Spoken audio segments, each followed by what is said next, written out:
Good afternoon, everyone. My name is Laurie Gagan, and I will be your host this afternoon on our podcast, Shitstorm Sisters. I have to tell you, I'm quite excited and quite honored to introduce my first guest, a colleague and a dear friend, Suzanne Roth Paul. But before I introduce her, let me just give you a little bit of information on her bio. So she is a certified primal health coach and a wellness advocate. She envisions a world where you are energized by your well-being and fueled by what you eat. Therefore, you must start in the kitchen, since you are what you eat. And if your pantry is full of toxins, then that means that you are full of toxins too. She believes that the root cause for pain, low energy, skin issues, and weight gain is due to the creation of fake foods made in a laboratory by a chemist. It is not old age that is causing rapid decline in illnesses. It's old toxins. It's my honor and my privilege to introduce to you Suzanne Roth Paul. All right, Suzanne, how are you doing today? Hey, Laurie, thank you so much. I appreciate being with you today on your first podcast debut. I'm so honored. Thank you, dear. Well, I'm honored to have you on. I've been a big follower of yours now for a number of years. But I'd like to get started on getting into the questions because I know that you have a wealth of knowledge. So I did a poll just to find out what type of questions that our viewers would be looking for today. And I would like to ask you, what do you think are the most poisonous foods in the pantry? Wow, there are a lot, but my top two, and I'm going to tell you there's actually three, but the top two, the second one ties in beautifully together because they're very similar in what they do to the body once you get when you eat so much of them. So the first one is industrial seed oils. Now, a lot of people out there, know what industrial seed oils are, but I'm still surprised that people don't. But as soon as I mention canola oil and safflower oil and those kinds of corn oils, they get it. So that's the number one because, and I put that on my ebook we'll talk about in a little bit, but that's the number one that I tell people to get out of their pantry. If they have nothing else that they can afford to do or handle doing right now, get those poisonous industrial seed oils out because they're in everything. They're in packaged goods. They're in canned goods. They're in all of our foods that we get at delis. They're just everywhere. And so we're getting bombarded with them. Okay. So that's the first one. We can dive a little bit deeper as to why, but let's just can I ask you one follow-up question to that or make just a comment? I mean, I think it's astonishing to me that when people go into restaurants that they don't know, or maybe that they are a little embarrassed to ask the chef what type of seed oils are they using. Would you think that is a common belief of how most people feel, or they're not even thinking about the seed oils at this point? No, not even thinking about it. And I have to embarrassingly say, I'm so tempted to ask the waitress to go find out what this is cooked in. And sometimes it's just awkward, especially when you're with a group of people, my family in particular. But I have asked in some places that I'm ordering food, like I'm going to go get something at a ready-made place. I'll ask what oils are using. And they are saying that they're very, very proud that they are using sunflower oil. And then they're even prouder when they say they're mixing it with olive oil because they're trying to cut the cost. And boy, that's a no-no. I mean, you've just mitigated with that sunflower oil all of the good qualities of the olive oil. So it's a problem, and I highly recommend start asking. Okay, what's your favorite seed oil when you cook? Right now, because I'm minimizing my use of avocado oil for some digestive issues, it's still olive oil, but not at high temperatures. And if I want high temperatures, it's ghee butter. I do use ghee because it is a really good alternative for those of us that are lactose intolerant, but it also helps heal the gut. So I still use butter, grass-fed, organic, but I would say that I'm leaning more a little bit towards using the ghee as opposed to the olive oil, because I just learned a whole bunch about how our oils, no matter how their high cooking temperature, whether it's avocado or oil or olive oil or avocado oil, they still lose a lot of their inherent qualities. Okay. All right. That's great to know. The second question that our viewers would like to know today are, what are some of the roadblocks? We didn't say the other ingredient though. Sorry, Laurie. Yeah. No, that's okay. That's what we're here. We're live. So let's talk about that. Well, and I'll keep this brief because it's one of the most controversial out there and people don't want to hear this. But the second ingredient that I highly recommend people get out of their diet is sugar. Now, we know, we've all heard that it rots your teeth, but it does so much more than that with affecting our brain functioning. But what's a second tie with that in terms of what causes the same issue is wheat.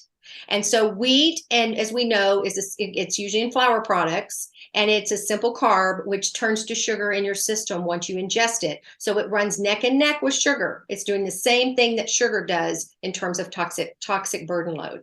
I definitely agree. And if for our viewers out there, part of what this podcast is all about is we're trying to crack the code to excessive toxic burden.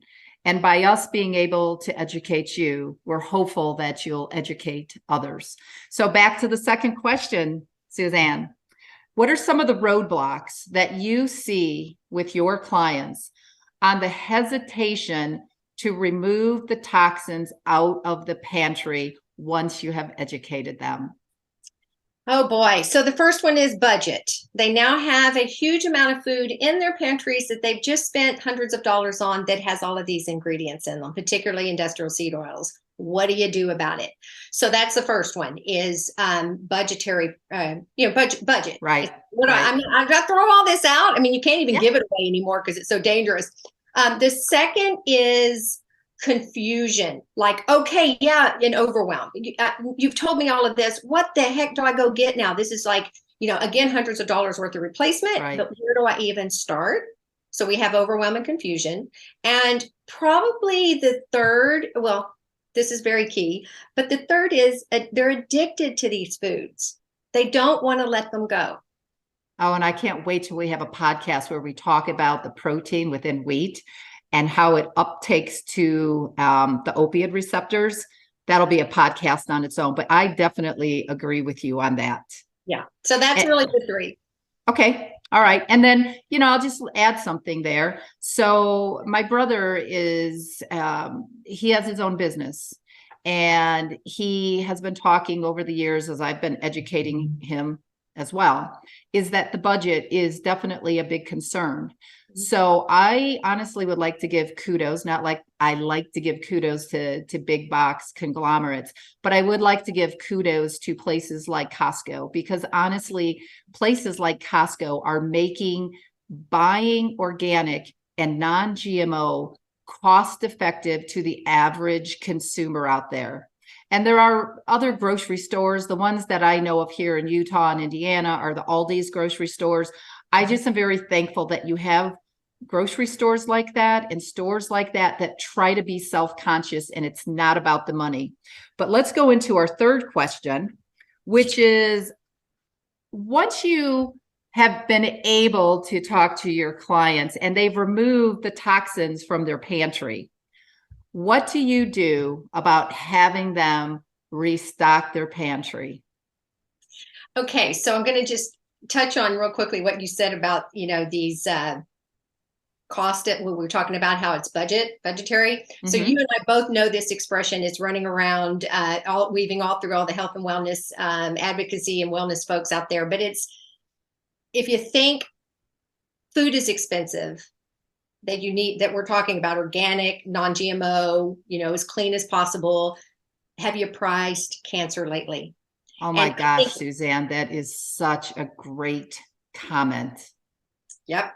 And so I remind people there is nothing more valuable than your body. Your body is your temple, and without good health, you have nothing. So I remind them very quickly that the foods you're eating are cheap because they're not real foods. So when you start comparing apples to apples, you're not. You're comparing, basically, I want apples to oranges, but it's basically those foods are cheap because they're primarily chemicals. And thank you so much for educating our viewers on this. That's an awesome comment. Took me a while to figure that out too, but I basically now get it. And so what happens is when we have this list that we have to go and replace with, I am very, very cognizant of budget, and also, helping them get out of overwhelm. So we start small. We start with the foods you eat the most, which is usually your refrigerator. So think about it. When you go to your refrigerator, that's where you have your salad dressings, your condiments, you have your pizza in the freezer, you've got the frozen pizzas, you've got the ice cream, you've got all that stuff.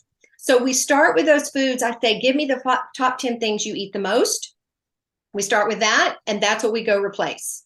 Oh, so then awesome. They can slowly start understanding that once they see these ingredients and once they realize how toxic they are, because I've got, my ebooks that go in depth about what they are, why they're so bad, and what symptoms they cause, they're not afraid to switch out. And first of all, because I give them really good options. There's lots of good, it's not there yet, it's not 100%, but the options are really good. So we start that way.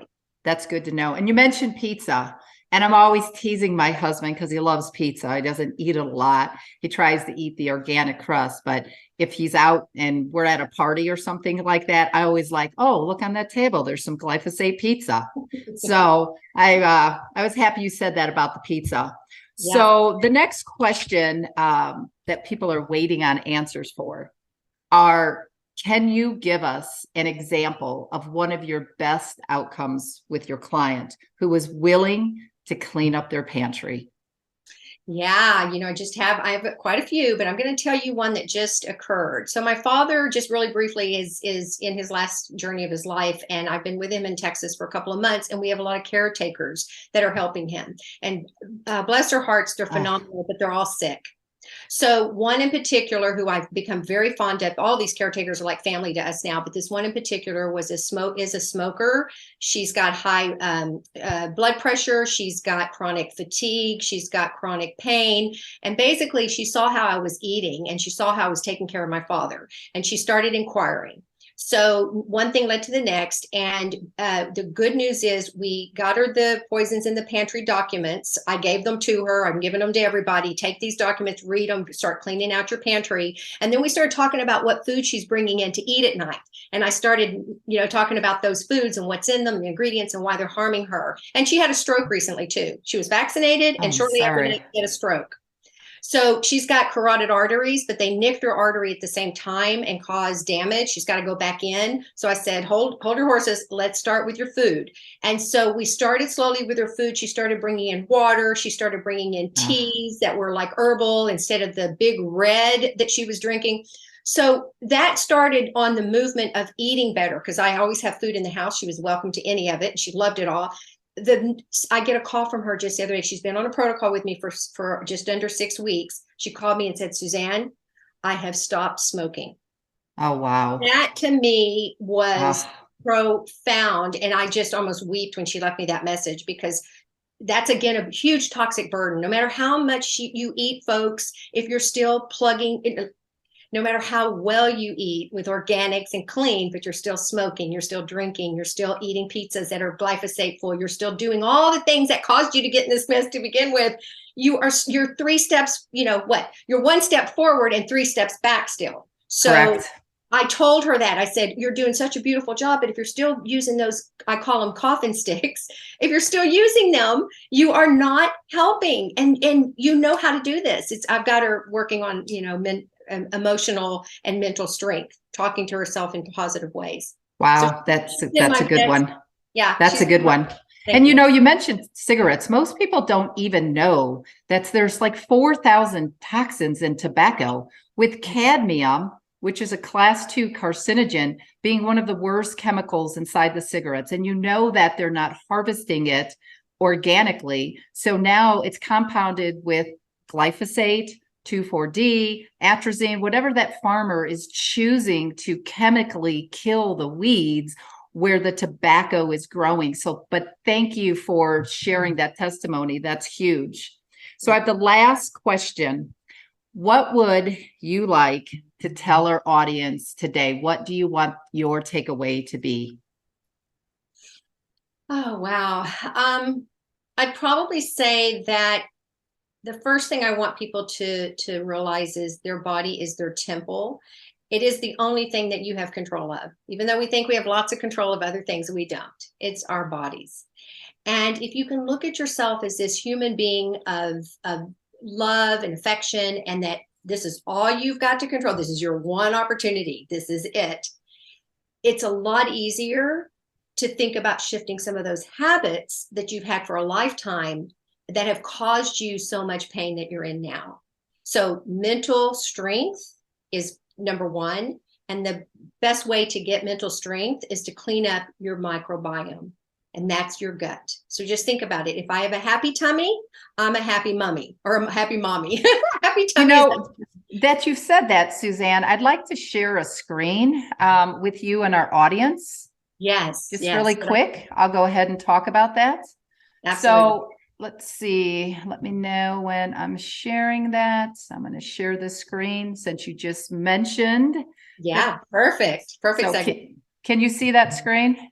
Beautiful. Leaky gut progression. Okay. Is it, you can see it. Yeah. I don't know why it's not. So you talked about leaky gut, and I'll just be really brief because we're going to go ahead and wrap this up. So leaky gut, when you can see on this slide, is when the cell membrane is broke and you have undigested food that leaks out into the bloodstream. And then you start having these toxins, these chemicals, these heavy metals, things like glyphosate and 2,4-D leaking in and out. And if you want to think of the analogy as a screen door that has a whole bunch of holes in it, and you have mosquitoes flying into your house and biting you, you know that the average person is not going to leave those holes in the screen door. They're either A, going to patch them, or B, replace the screen door. And that's really how we have to look at what the gut is all about, because our cell membranes is only a half of a hair thin. So there's not a lot of protection around it.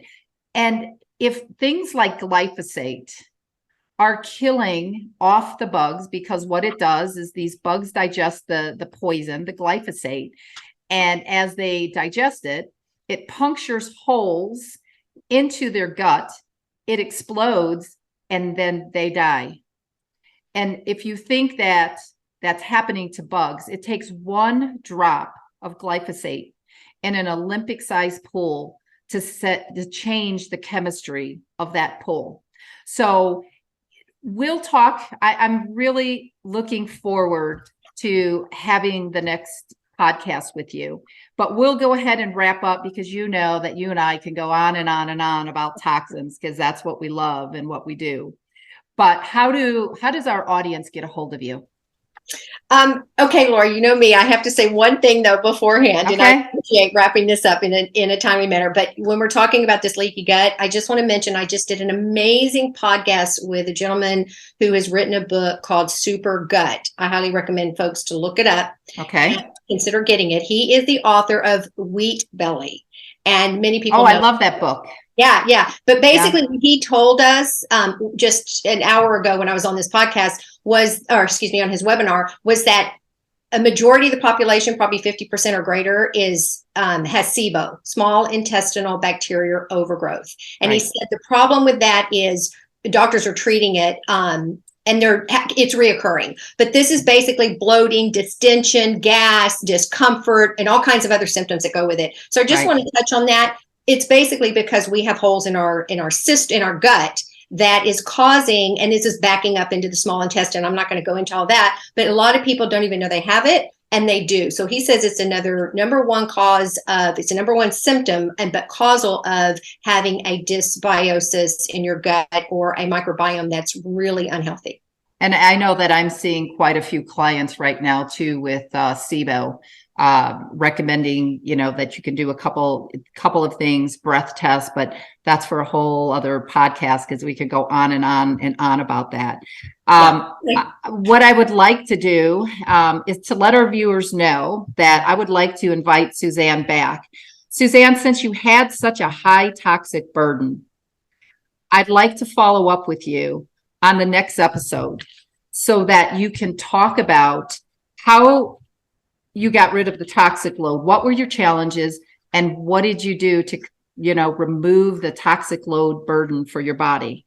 So you can give me some dates I'd love to do another podcast with you, but I want to thank you from the bottom of my heart for joining me today and educating our viewers. And how do they get a hold of you? Yeah, thank you, Laurie. I am so open and willing and ready to have that conversation with you. I can't wait to be back here again to share some of our, tips and tools for getting your gut well. So I am out on Instagram. I am spending a lot of time on Instagram, posting, doing a lot of feedback on people's questions about what do I eat? What do you do for breakfast in the morning? What do you do for your healthcare regimen? That sort of stuff. So follow me on Instagram at Your Wellness Designer.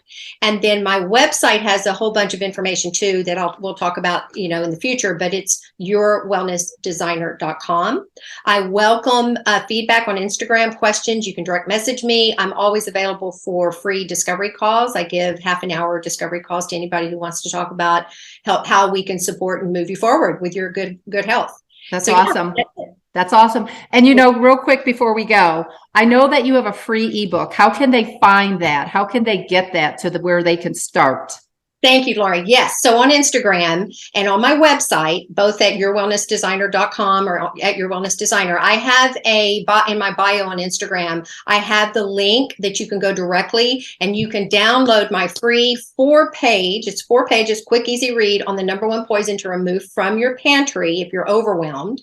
And then buried inside that, you can upgrade to my very affordable 16-page ebook that takes a deeper dive when you're ready to move to the next step of looking at the other poisons you want to remove. And it's only $19.99, very affordable. People are loving it. It's got great feedback and reviews. And basically what's happening is that's what I'm getting people started on. Even if you don't want to work with me or you don't have time, you just want to know what it is, those ebooks can get you going. That's the whole point. That's a first step to wellness. And I love your upgraded ebook, just so that you know. But thank you again from the bottom of my heart. I look forward to our next podcast. Have a beautiful, wonderful day. And thank you, viewers. Let us know if you have any questions.